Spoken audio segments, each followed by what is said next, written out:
Donc, bonjour tout le monde, bienvenue à cette conférence midi de l'Institut d'éthique appliquée. Mon nom est Sandra Bélanger, je suis la coordonnatrice scientifique de l'Institut. Ça me fait vraiment plaisir de vous accueillir ce midi. On a vraiment une conférence plus qu'intéressante aujourd'hui.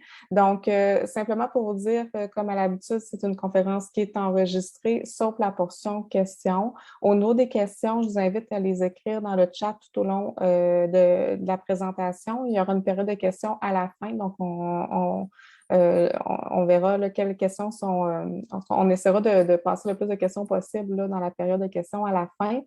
Par la suite, dans le fond, la période de questions ne sera pas enregistrée. Les présentations aujourd'hui, le support visuel ne sera pas partagé à la suite là, de la conférence. Et dans le fond, la conférence sera disponible d'ici la fin de la semaine sur notre chaîne YouTube que vous pouvez aller aussi chercher sur notre site Internet, en fait, dans l'onglet de l'événement. Donc, vous allez avoir les informations et le lien pour la conférence si vous voulez l'écouter ou la partager dans votre réseau. Donc, sans plus tarder, je passe la parole à Félix Pajot, le responsable de l'axe éthique santé de l'Institut d'éthique appliquée, qui est aussi interniste gériatre et professeur à la faculté de médecine de l'Université Laval. Il a le plaisir de nous présenter en fait les conférenciers d'aujourd'hui. Donc, bonjour, merci Sandra. Très content de vous avoir aujourd'hui. Merci à nos conférenciers de renom pour ce panel d'experts sur l'aducanumab. On peut commencer déjà ma présentation, puis je vais vous présenter les gens à la suite, juste avant qu'ils nous présentent leur perspective sur ce nouveau vaccin. Donc, je ne sais pas, Sandra, si tu peux commencer déjà à partager l'écran. Oui.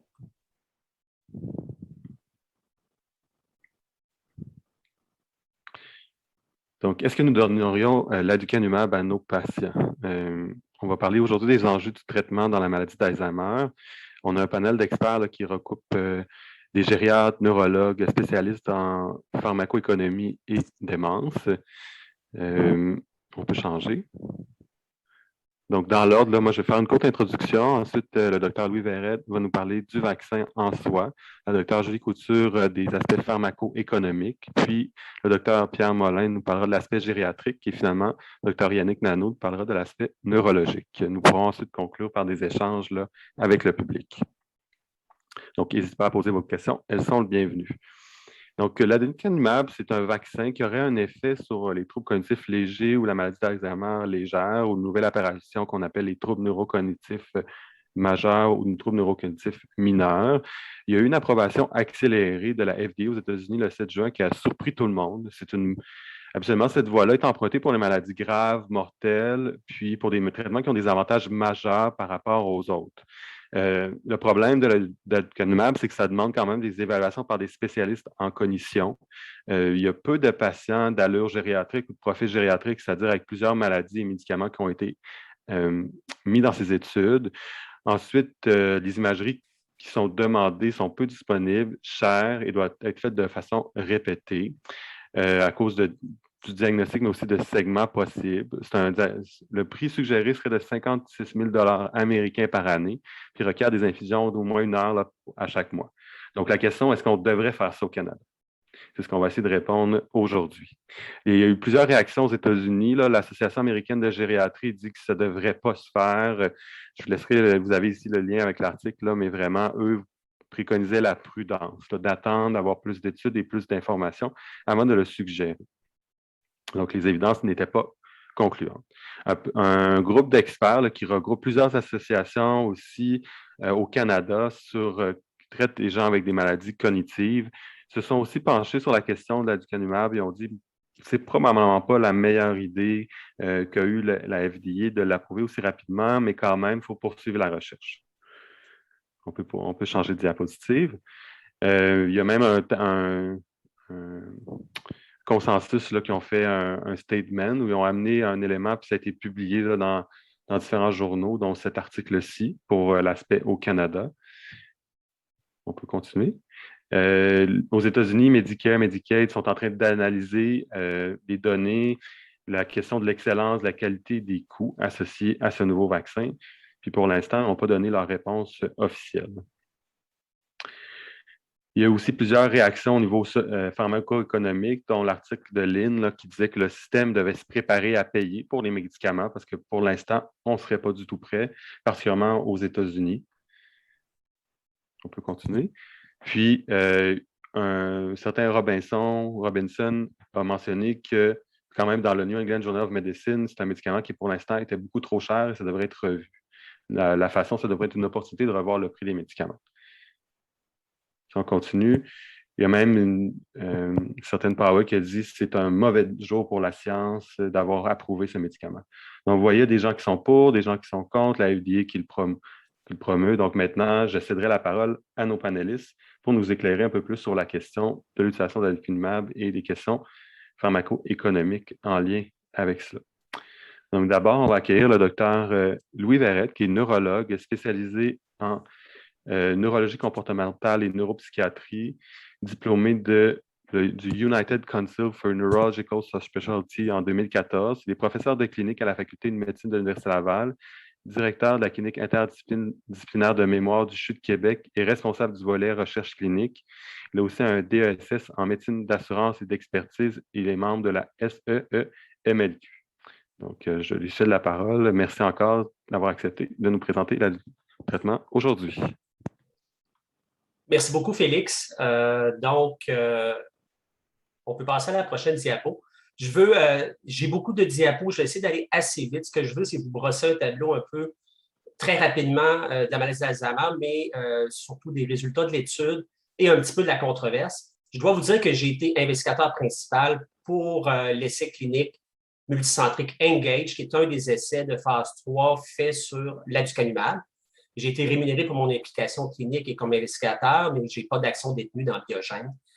J'ai aussi fait partie, Félix a fait allusion à la position canadienne sur l'aducanumab menée par le Dr. Howard Churko, qui a conclu que des études supplémentaires seraient vraisemblablement nécessaires. Donc, juste pour vous illustrer un peu, bien que j'ai participé à l'étude, j'ai quand même une position plutôt modérée là, face à l'aducanumab. Prochaine diapo, s'il vous plaît.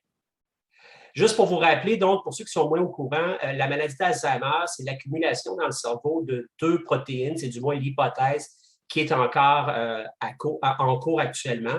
Une de ces protéines-là, c'est la protéine amyloïde. On va en parler un peu parce que l'aducanumab, en fait, c'est un anticorps monoclonal qui enlève l'amyloïde du cerveau des patients. Prochaine diapo, s'il vous plaît. L'aducanumab, c'est un traitement modificateur de la maladie, donc il faut bien comprendre qu'est-ce que ça veut dire un traitement modificateur. Ce n'est pas la même chose qu'un traitement symptomatique. Vous pouvez voir avec les petits carrés rouges ce que fait un traitement symptomatique. Ça améliore la fonction, mais par la suite, il y a une baisse à la même vitesse que la personne qui n'a pas reçu le traitement. Contrairement à un traitement modificateur, où on peut voir qu'avec le temps, le patient traité avec un traitement modificateur de la maladie va diminuer moins vite. Alors, plus le temps passe, plus il devient différent de ce qu'un patient qui n'a pas reçu le traitement serait. Donc, le temps est quand même un enjeu quand on considère des études de 18 mois et non pas de 24, 36 ou 48 mois. Est-ce que les résultats auraient été plus probants après plus de temps? Prochaine diapositive, s'il vous plaît. La maladie d'Alzheimer, dans la tête de bien des gens, c'est une maladie où quelqu'un a des pertes de mémoire, se perd en auto, oublie des renseignements importants récents. Donc, c'est une maladie qu'on appelle au stade démence. Mais on sait très bien que la maladie d'Alzheimer commence bien avant le stade démence ou le stade neurocognitif majeur. Il y a une phase de pré-démence, toutes sortes de nomenclatures. On va parler de maladie d'Alzheimer légère pour inclure cette phase-là. Contrairement à la démence légère, ce n'est pas la même chose. Et il y a même on sait très bien que 20 ans avant, la fameuse protéine amyloïde a déjà commencé à s'accumuler dans le cerveau, même avant qu'ils aient les tout premiers symptômes, d'où l'importance dans les études et probablement dans le futur de pouvoir avoir des tests biologiques, prise de sang, liquide céphalorachidien, PET scan pour diagnostiquer cette maladie-là. Prochaine diapositive. Donc, un commentaire aussi, ce que le FDA, l'Agence européenne du médicament, nous a demandé il y a plus d'une dizaine d'années, c'est que quand on veut évaluer un traitement modificateur de la maladie, on doit avoir 2 essais cliniques positifs et comparables. et qui amène un ralentissement du déclin naturel. Donc, ce n'est pas une amélioration de certains symptômes, c'est un ralentissement. Ça va avec les petites courbes que je vous ai montrées tantôt. Et il mentionnait que ça devait avoir un effet sur un des biomarqueurs de la maladie aussi. C'est donc des cibles classiques, mais quand même assez dures à atteindre pour un essai clinique. On va le voir avec aducanumab, est-ce que ça a rencontré ces cibles-là. Prochaine diapo. On sait quand même que des médicaments du type aducanumab, il y en a eu beaucoup d'essayés depuis 2007-2008. Ils ont tous été négatifs. Par contre, il y avait beaucoup de résultats partiels qui ont mené un peu qui ont fait modifier un peu les études au fil du temps. Tout d'abord, on s'est rendu compte qu'il fallait donner le médicament très tôt dans la maladie des patients. Il fallait être sûr que les patients avaient vraiment la maladie d'Alzheimer. Au moins un tiers des patients qui ont un tableau clinique de maladie d'Alzheimer, jusqu'à un tiers, peuvent avoir aucun amyloïde dans leur cerveau, même si ça ressemble clairement à un Alzheimer. Donc, c'est évident que si on les inclut dans les études, ça ne marchera pas. Et finalement, il faut cibler une dose suffisamment biologiquement active. Les études étaient frileuses au début à cause des effets secondaires, mais de plus en plus, les gens constatent qu'on peut augmenter les doses pour avoir un effet biologique plus fort. Prochaine diapo. Donc, le 7 juin 2021, le FDA annonce l'approbation d'aducanumab pour le traitement des patients souffrant de maladie d'Alzheimer. Prochaine.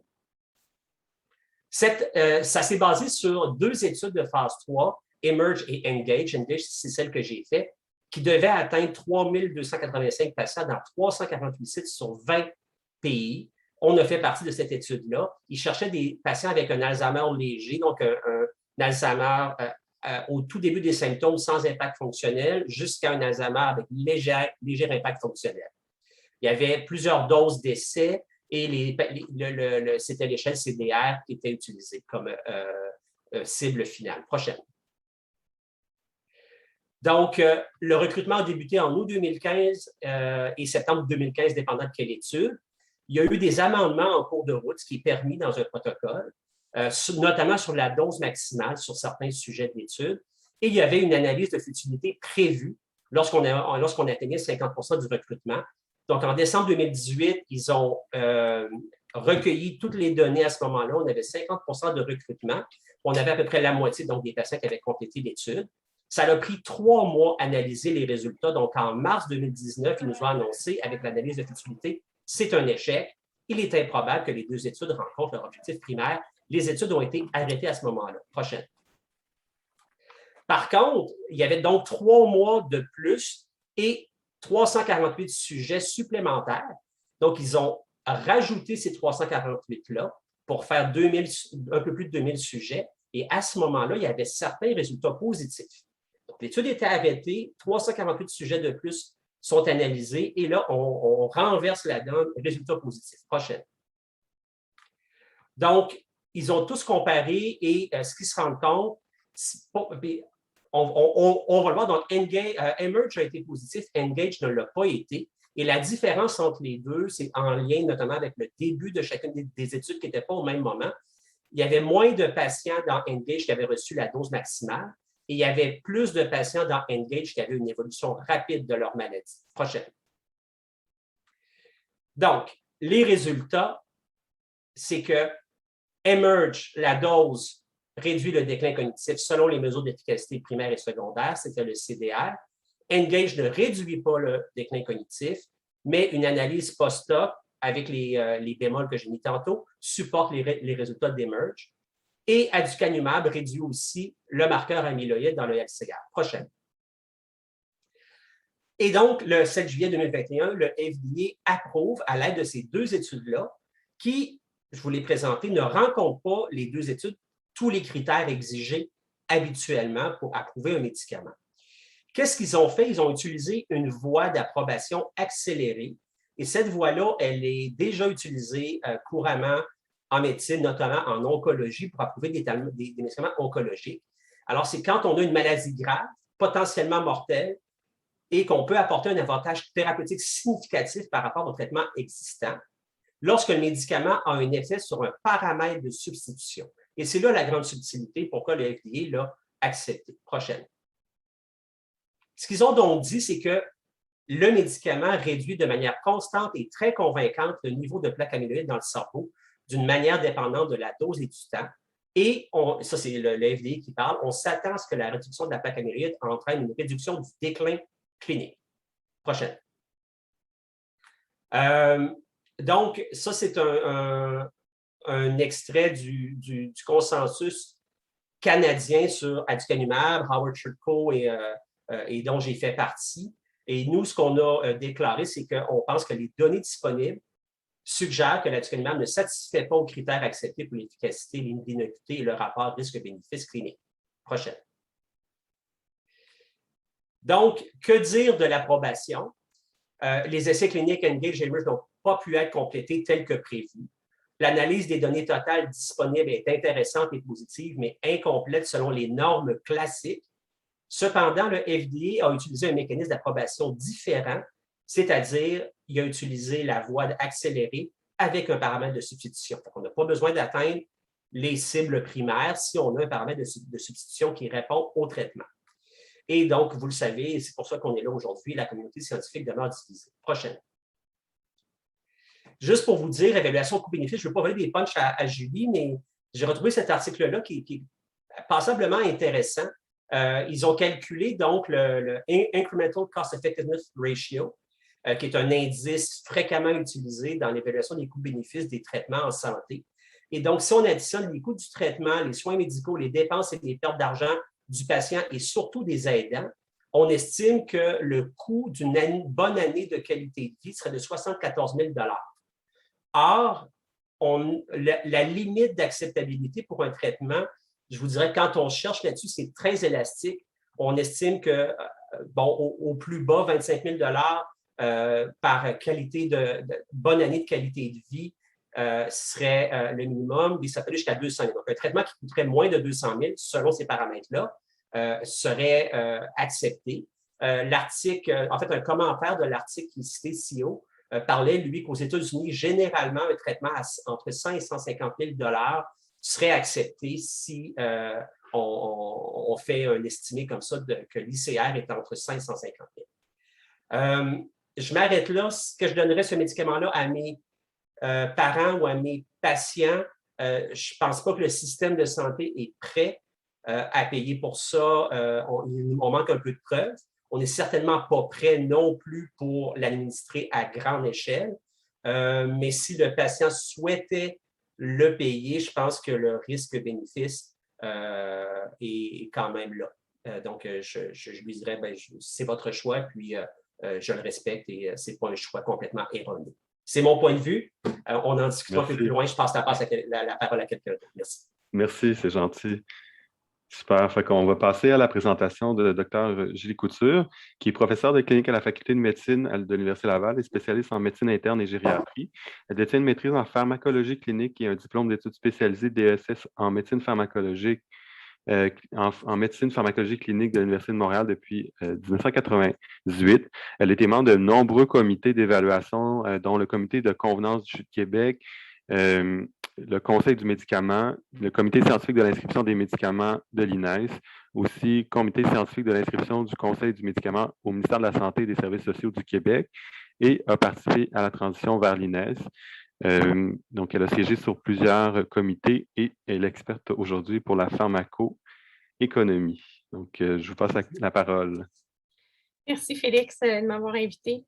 Écoutez, j'ai vraiment le chapeau à cause de mon ancienne vie, d'avoir été dans toute la transition du Conseil consultatif de pharmaco au Conseil du médicament, ce qui a mené à l'INES. Donc, j'ai fait à peu près une dizaine d'années dans le parcours du combattant de nombreuses compagnies qui soumettaient des dossiers du côté de l'INES. Et je vais vous parler quand même d'un sujet complexe, l'approbation des médicaments au Canada et au Québec, mais je vais essayer de vous simplifier ça le plus possible. J'ai à peu près 7 diapos. La prochaine. Alors, comme Louis l'a mentionné, là, il y a vraiment quand même, ce que j'aimerais dégager de ça, il y a quand même une controverse importante aux États-Unis actuellement, parce que la FDA a donné une approbation contre l'avis d'experts de comité scientifique indépendant. Et ce qui ramène les coûts, le fardeau financier au fédéral avec Medicare pour les plus de 65 ans, mais un fardeau financier important aux États américains qui s'occupent de Medicaid. Alors, vous voyez que encore la semaine passée, il y a eu un article du New England qui faisait état de cette controverse. Et dans le fond, là, il y a un nœud actuellement aux États-Unis, c'est que les États aimeraient avoir beaucoup plus d'autonomie pour accepter ou non des produits qui ont été autorisés par la FDA, et tout ça devrait passer par une loi au Congrès. Donc, pour ceux que ça intéresse, les articles sont vraiment brillamment écrits là, dans le New England concernant cette politique, leur politique américaine d'approbation des médicaments. La prochaine. Alors, quand un médicament est accepté à la FDA, c'est sûr qu'il y a un pipeline assez direct là, pour que la compagnie fasse une demande de soumission pour l'évaluation du produit. C'est à Santé Canada que ça se fait. Et finalement, Santé Canada a 3 voies d'accès pour qu'un produit soit autorisé au Canada. La première voie, là, pour vous l'expliquer, c'est le programme d'accès spécial. Le programme d'accès spécial, ça donne accès à des médicaments qui ne sont pas commercialisés au Canada, mais qui généralement sont pour des pathologies graves, importantes, et qu'on a démontré ailleurs qu'au Canada de l'intérêt en survie, par exemple. On a passé beaucoup de médicaments anticancéreux par un programme d'accès spécial, médicaments, par exemple, pour la SLA il y a plusieurs années. Donc, il faut penser que l'aducanumab ne sera certainement pas donné à des patients au Canada avec le programme d'accès spécial, parce qu'on n'est pas dans une notion de survie actuellement. La deuxième voie d'accès de l'approbation des médicaments au Canada, c'est le processus d'évaluation prioritaire des médicaments. On sait que Santé Canada a le dossier en main, mais entre le processus d'évaluation prioritaire et le processus standard qui vient de la DGPSA, là, la Direction générale des produits en santé et en aliments, bien, il peut se passer de plusieurs mois à peut-être même jusqu'à 2 ans pour avoir même un avis final là, de Santé Canada. L'évaluation prioritaire s'accorde quand les preuves sont substantielles. Donc, il n'y a rien qui transparaît actuellement au Canada pour dire que l'aducanumab va passer par ce processus et va satisfaire aux preuves substantielles malgré l'intérêt des biomarqueurs là, dans l'étude Emerge. Et vous savez qu'au Canada, pour qu'un produit soit vendu au Canada, distribué au Canada, il faut que la DGPSA donne un avis de conformité, et l'avis de conformité vient avec un DIN. Donc, pas d'avis de conformité, pas de DIN, pas de disponibilité au Canada, ni aux provinces, ni au territoire. La prochaine.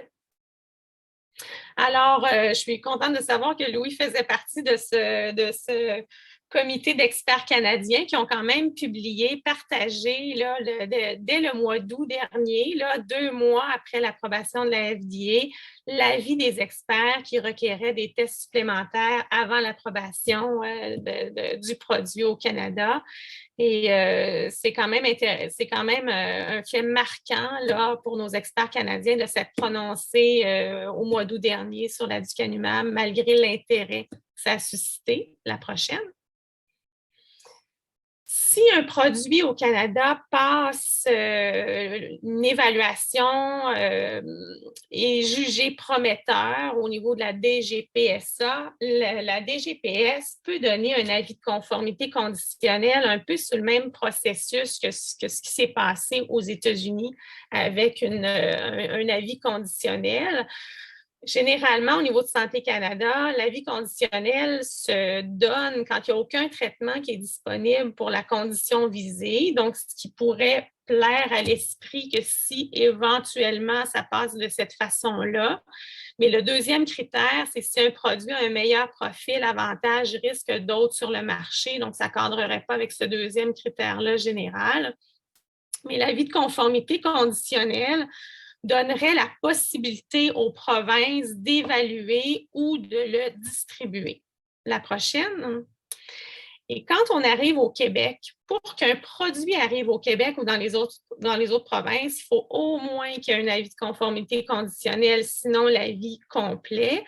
Et comme vous le savez, la santé, c'est une compétence provinciale. Au Québec, depuis des années, on a notre comité d'évaluation des médicaments puis qui a changé de nom avec les années, sur lequel j'ai siégé pendant une dizaine d'années. Mais pour les autres provinces et territoires, il existe ce qu'on appelle le programme commun d'évaluation des médicaments, qui est un programme en dessous de Santé Canada, mais le mot-clé là-dedans, c'est que le programme commun d'évaluation des médicaments, le CCEM, ont un aspect d'évaluation qui vient beaucoup plus toucher la pharmacoéconomie, la rentabilité pour un patient, pour une société, pour un système de santé. Alors là, les provinces peuvent avoir comme nous un comité d'évaluation, comme la Saskatchewan en a un, mais les provinces ne sont pas tenues non plus d'aller dans le même sens que le programme commun d'évaluation.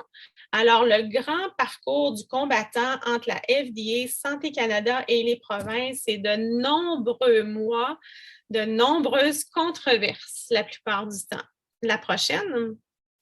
Quand on arrive à l'INES, c'est parce qu'un produit, comme je vous le disais, a eu un avis de conformité, un DIN, que le fabricant a soumis un gabarit de demande avec des critères bien établis. C'est des cartables et des cartables de documentation pour que l'INES évalue ce qu'on appelle la valeur thérapeutique. La valeur thérapeutique, ça ne s'arrête pas à des biomarqueurs. Au Québec, là, on a dépassé ce stade-là depuis des années.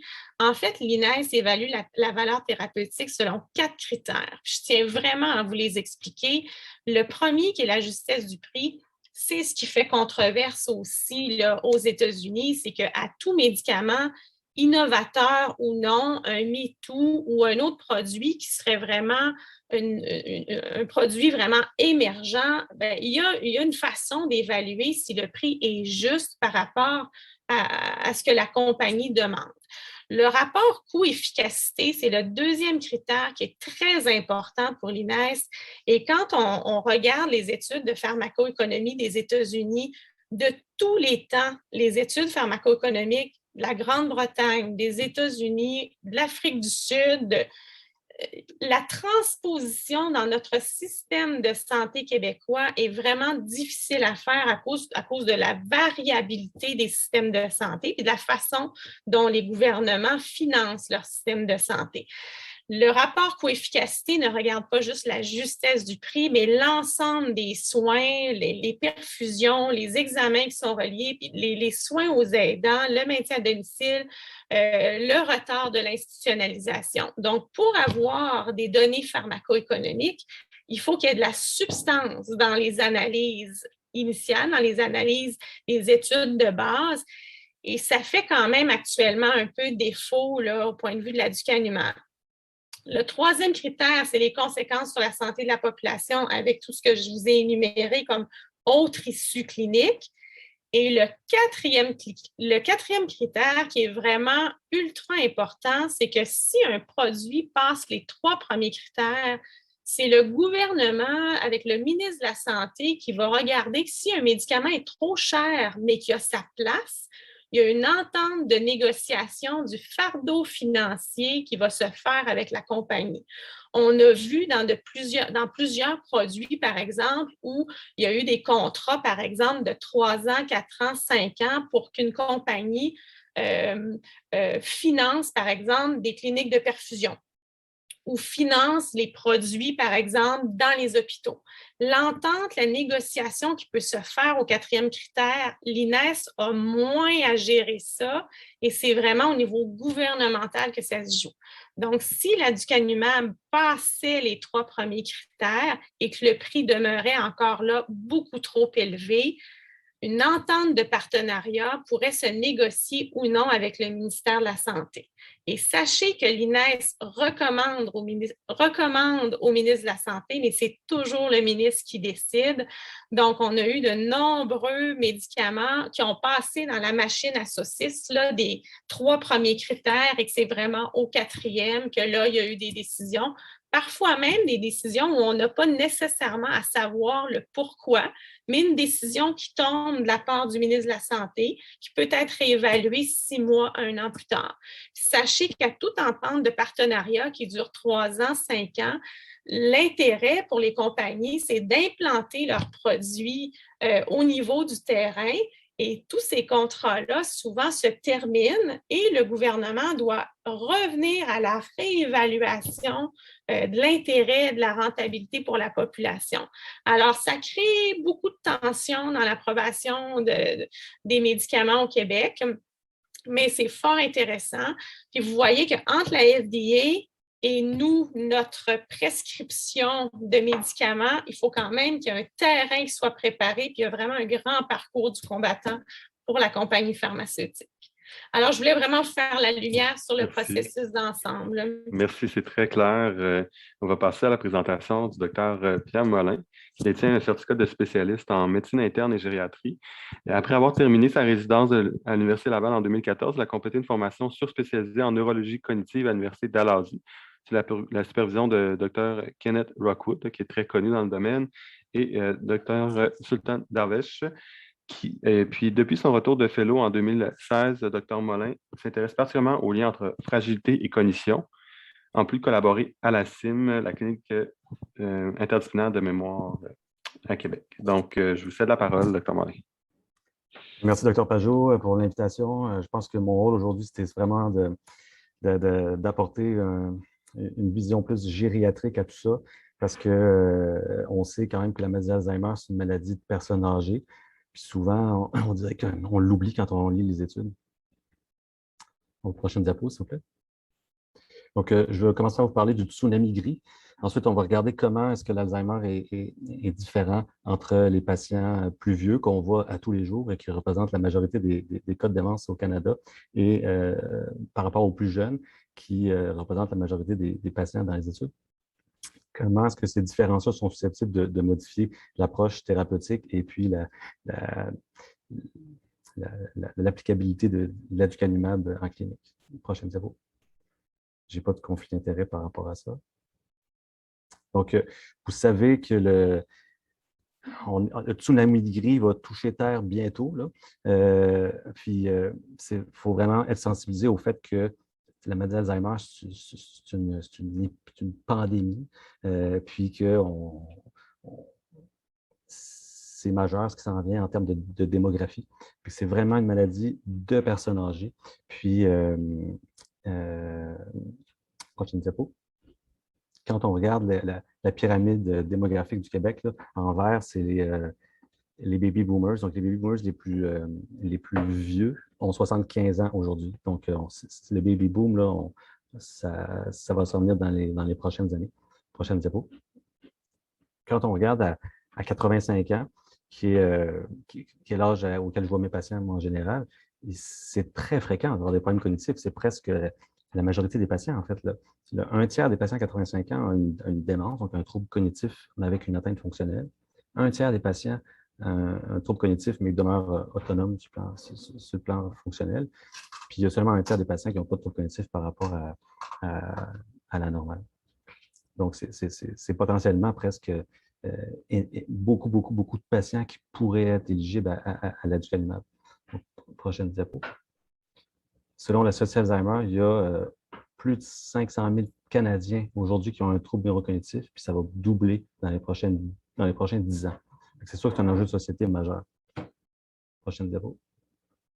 Il y a quand même des différences quand on regarde la maladie d'Alzheimer chez les plus jeunes, qui sont vus souvent par des neurologues en clinique de mémoire, qui ont 50, 60, 65 ans, 70 ans. Quand on voit des sujets plus vieux, on le sait que quand on regarde qu'on est moins bon à diagnostiquer la vraie pathologie en vieillissant parce que c'est plus compliqué, souvent il y a plus qu'une seule cause.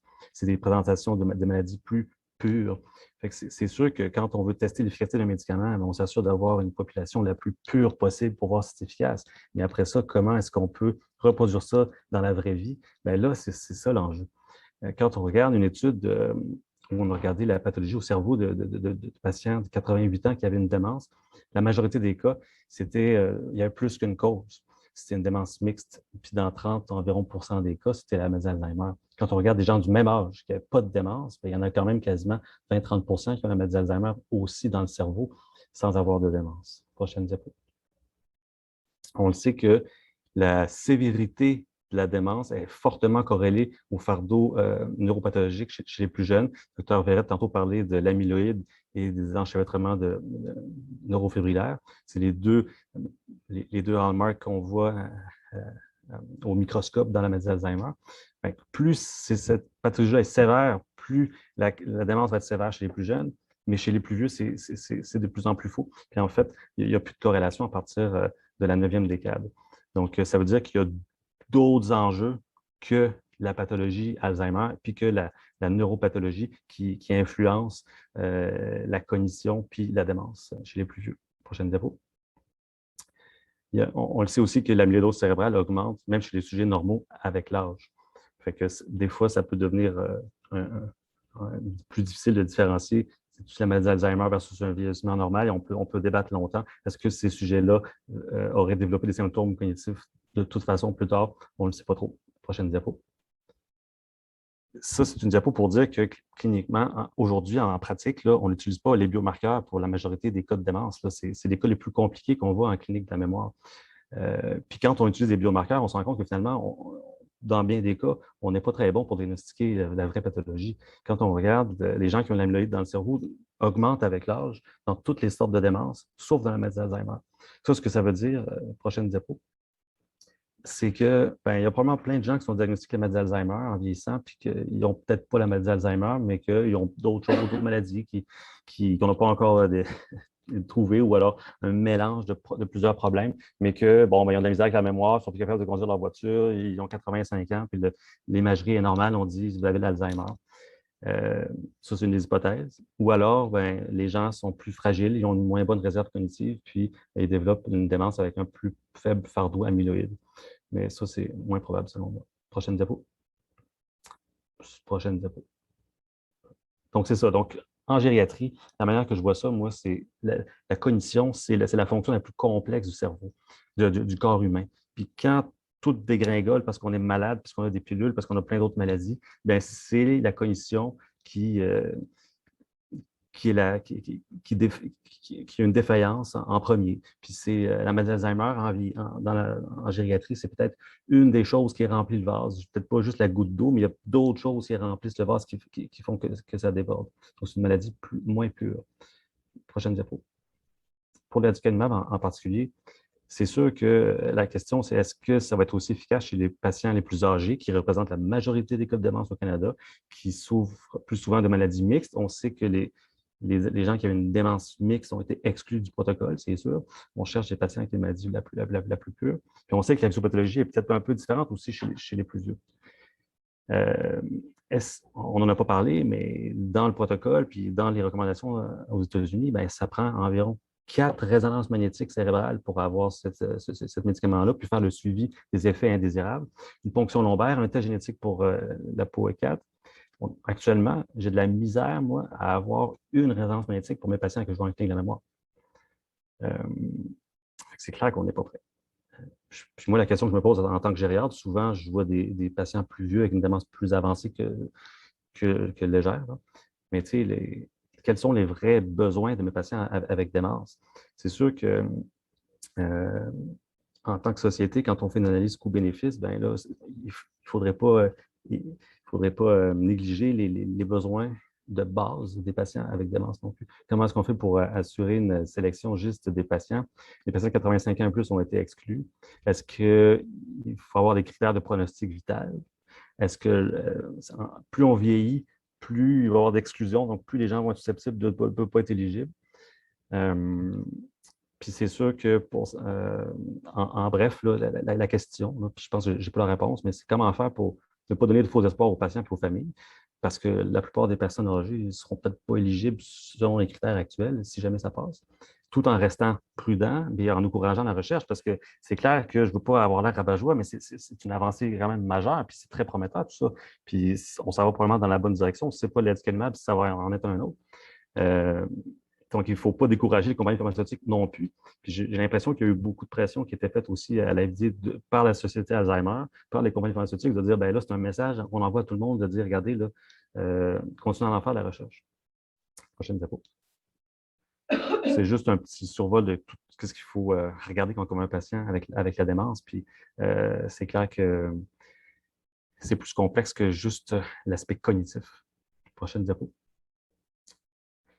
Il me reste 2 diapos. C'est pour dire que, ben oui, il faut se préparer. Ça, c'est une petite liste de choses que ça prend dans le système pour donner l'aducanumab. Clairement, comme disait Dr. Verrette, on n'est pas prêt du tout en tant que système à offrir ce traitement-là aujourd'hui de façon à grande échelle. Prochaine diapo. Donc, pour finir, je voudrais dire seulement que c'est clair que c'est quand même une avenue prometteuse. Enfin, une étude qui montre que le cellule amyloïde peut avoir des effets sur le plan cognitif et fonctionnel. J'ai une petite réserve chez les sujets gériatriques, puis je me questionne sur la reproductibilité dans la vraie vie des résultats. Il faut faire une analyse coût-bénéfice québécoise. Il ne faut pas négliger de combler les besoins de base des patients avec démence qui ont besoin d'être en sécurité et puis d'avoir leurs besoins de base comblés. Il faut reproduire les résultats, puis il faut se préparer. Voilà. Merci. Super, merci. Très intéressant. C'est vrai que c'est un peu décourageant, mais peut-être que les neurologues vont nous rassurer, nous dire que ça vaut la peine. Donc, on passe à la dernière présentation du Dr. Yannick Nadeau, qui est neurologue au CHU de Québec à l'Université Laval et professeur de clinique à l'Université Laval. Il a complété son cours de médecine et sa résidence en neurologie à l'Université Laval. Il a par la suite suivi 2 formations complémentaires, fellowship en neurologie clinique à l'Université de Toronto et en électroencéphalographie à l'Université Western en Ontario. Il pratique à la clinique interdisciplinaire de la mémoire avec un intérêt pour l'hydrocéphalie à pression normale. Donc, je cède la parole à Dr. Nadeau. Merci beaucoup pour l'opportunité de partager sur ce sujet très intéressant. Prochaine diapo. Rapidement, je n'ai pas de conflit d'intérêt. Prochaine. Je voulais discuter de l'enjeu diagnostique. Oui, on voit à la clinique interdisciplinaire de la mémoire des patients avec un profil gériatrique, mais on voit aussi beaucoup de patients qui ont un profil plus jeune. Et puis, chez les patients jeunes qui ont des troubles de mémoire, le diagnostic n'est pas toujours évident. Tous les patients nous sont référés avec un bilan sanguin, mais dans le fond, c'est rarement un déficit en vitamine B12 ou une maladie de la thyroïde qui va expliquer les troubles cognitifs de nos patients. Les principales causes quand on n'a pas affaire à des maladies dégénératives, c'est des problèmes de médicaments, des gens qui ont une mauvaise hygiène de sommeil, des gens qui ont de la maladie vasculaire ou des gens qui sont déprimés. Puis malheureusement, tous ces diagnostics différentiels-là, ce sont des diagnostics qui sont beaucoup basés sur la clinique et qui ne sont pas beaucoup basés sur des preuves paracliniques. Donc, des fois, on est embêté de savoir est-ce que l'AVC que le patient a fait explique vraiment l'ensemble des troubles cognitifs ou est-ce qu'il y a aussi de l'Alzheimer qui commence. Prochaine diapo. Un autre point, c'est que le diagnostic clinique, même quand on est convaincu qu'on a affaire à une maladie dégénérative, c'est pas toujours l'Alzheimer qui est la pathologie sous-jacente. Puis ça, c'est très important quand on se retrouve avec un traitement qui cible spécifiquement l'amyloïde. C'est un traitement qui n'aidera pas les patients qui n'ont pas d'amyloïde dans le cerveau. Donc, cliniquement, quand on fait notre cours de neurologie, on apprend, bon, mais il y a l'Alzheimer, il y a la démence frontotemporale, il y a la démence Accord-de-Lewy, puis chacune de ces démences-là a un profil clinique un peu différent. C'est dans la démence Accord-de-Lewy, beaucoup de difficultés visuospatiales, moins de difficultés mnésiques, du moins en début de maladie. Puis, des fois, il y a des pathologies qui n'ont pas un profil clinique spécifique de quoi que ce soit. Donc, c'est des patients qui ont l'air d'avoir une amnésie attribuable à Alzheimer. Ils arrivent à l'autopsie et puis, oups, surprise, ces patients-là n'ont pas d'amyloïde dans le cerveau. Ils ont une autre maladie que j'ai énuméré 4 exemples ici. Là, j'ai laissé les noms en anglais. Je m'excuse parce que c'est des maladies dont on parle presque pas en clinique, donc on n'utilise pas beaucoup le vocabulaire francophone. Et puis, on voit souvent les abréviations anglophones, un SNAP, donc une pathologie non-Alzheimer, un PART, une pathologie qui est due à la protéine tau qui s'accumule sans qu'il n'y ait de protéines amyloïdes, le LATE, le limbic predominant age-related TDP-43 encéphalopathie. Donc, ce sont des diagnostics aujourd'hui qu'on ne fait pas en clinique. Ce sont des diagnostics pathologiques, mais veut pas, chez un certain pourcentage de nos patients étiquetés comme Alzheimer, on n'a même pas affaire à un cas d'Alzheimer, puis on n'est pas très bon pour faire ces diagnostics-là avant le décès. Prochaine diapo. L'autre point qui a été souligné déjà là, par Dr. Mollin, c'est que quand on a un Alzheimer chez le patient jeune, ce n'est pas juste l'Alzheimer de la personne âgée, mais qui survient 20 ans plus tôt. Les patients qui ont un Alzheimer jeune, puis jeune en bas de 65 ans, c'est jeune, mais 65 à 70 aussi, c'est jeune, c'est des patients qui ont beaucoup plus des présentations atypiques. Jusque dans le tiers des cas de patients jeunes, l'Alzheimer ne se présente pas principalement par une atteinte mnésique. Donc, il peut y avoir l'Alzheimer langagier, ou est-ce que c'est un manque d'humour, mais avec une mémoire préservée. L'atrophie corticale postérieure, où les patients ont des difficultés visuospatiales importantes, puis les variantes frontales qui sont moins fréquentes, mais qu'on voit quand même chez le jeune. Donc, des gens qui n'ont pas de problème de mémoire au début, mais qui ont quand même une maladie d'Alzheimer. Donc, devant toutes ces embûches-là, prochaine diapo, devant toutes ces embûches-là pour faire un diagnostic d'Alzheimer, on a la chance d'avoir des biomarqueurs qu'on utilise un peu plus souvent chez les patients jeunes, je crois, que chez les patients âgés. Les biomarqueurs, c'est un paramètre biologique qui est mesurable et qui permet de déterminer si un patient a un état normal ou un état pathologique. Dans le cas de l'Alzheimer, un des biomarqueurs qu'on utilise, c'est l'A-bêta, l'autre nom de l'amyloïde. Puis vous voyez sur ce schéma-là que l'A-bêta devient anormal des années, sinon des décennies, avant que les troubles de mémoire deviennent importants dans la vie du patient. Dans un deuxième temps, la deuxième courbe, les couleurs sont peut-être pas super évidentes, mais la deuxième courbe qui change, c'est la pathologie de tau qui semble arriver après l'amyloïde. La troisième courbe vert pâle, c'est la structure cérébrale, ce qu'on peut voir structurellement avec l'atrophie des hippocampes. Et puis, la mémoire puis la fonction clinique vont se détériorer ensuite. C'est là qu'on le détecte cliniquement. Mais quand la pathologie est visible cliniquement dans le quotidien des patients, c'est que les biomarqueurs ont déjà changé. Prochaine diapo. Les principaux biomarqueurs qu'on utilise actuellement, c'est l'amyloïde qu'on peut détecter soit en faisant une fonction lombaire puis en le mesurant dans le liquide céphalorachidien, soit avec la TEP amyloïde qui nous permet de faire une image et puis de quantifier la quantité d'amyloïde qu'un patient a dans son cerveau sans qu'on ait besoin d'avoir un morceau de tissu cérébral à regarder au microscope. Il y a les biomarqueurs qui dépendent de taux.